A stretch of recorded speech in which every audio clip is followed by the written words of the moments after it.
How do you avoid hell? How do you get into heaven?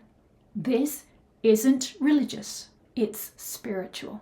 It's about your soul and what happens inside of you.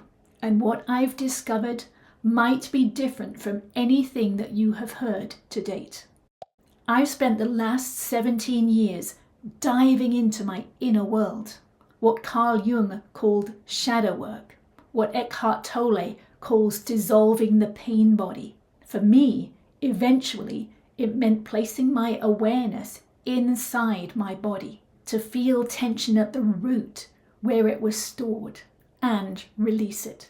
That journey has literally shifted my skull bones. It's helped me grow 3/4 of an inch in my 50s because the burden of my past was finally lifting. On this journey, I realized something I had heard before. I am not my body. You aren't your body either. How do I know? Because I can move my awareness from one place to another inside my body. I can observe my body from within it. I'm not my body. I'm inhabiting it. And so are you. Imagine you're the pilot in a cockpit and the plane is your body. You ride in it. You guide it. You feel it as it moves in space. But you're not the metal and machinery. So where is the pilot and the cockpit in the body?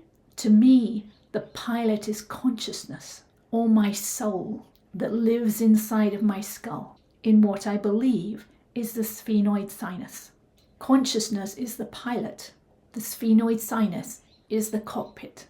That's the consciousness that embodies at birth on the first breath and leaves at death on the last breath. And that's the part that can avoid the experience of going to hell if it's untied and freed before death.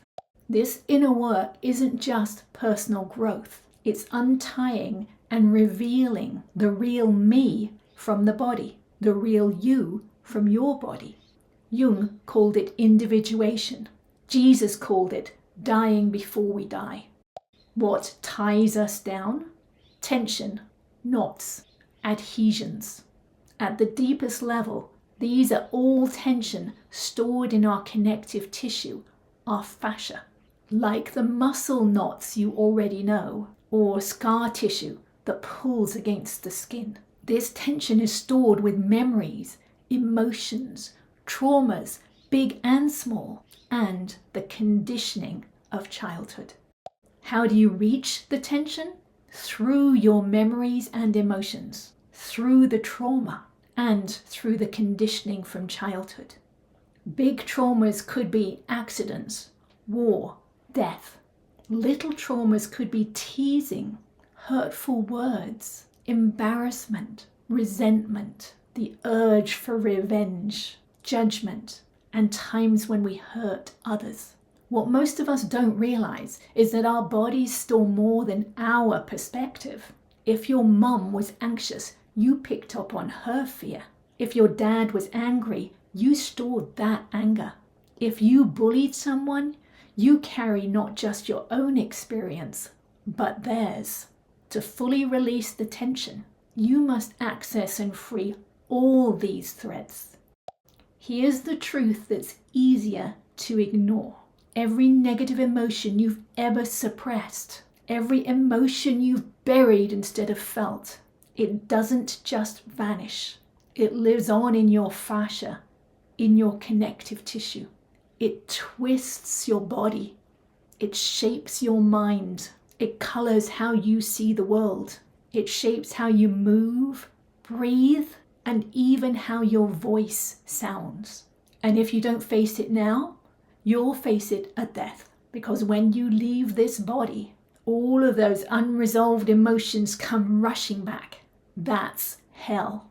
Not fire and brimstone, but the flood of everything you've tried not to feel. All at once. That's what most people fear without realizing it. Or do you do the work now, bit by bit, and you lighten, you free the pilot? That's how to avoid hell. That's how to make it to heaven. As you release memories and emotions, knots and adhesions, you awaken your soul. Your consciousness, your soul that was tied down, now moves freely. Your inner light shines through. Your limbs move freely. Your breath feels open. Your voice resonates deeper. And life itself feels lighter, clearer, more peaceful. But there's a caution. Go too fast and you may experience the dark night of the soul, when too much releases at once and overwhelms your system. That's why the process matters.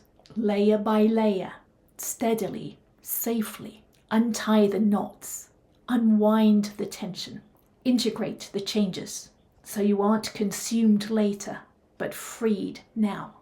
Every day that you continue to carry old tension, suppressed emotions and memories, it shapes how you think, feel, and relate. It narrows your freedom, your vision, your perspective. Start now, and each emotion you release reduces what must be faced at the end. So here's the choice.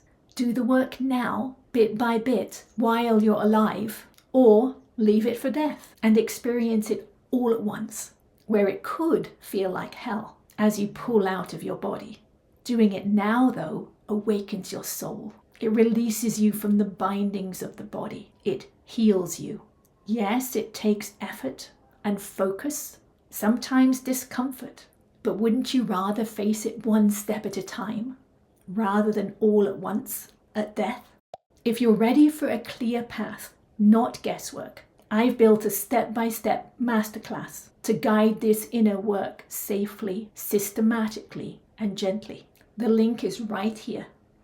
If this was helpful, please like the video so others can find it, and subscribe if you want more.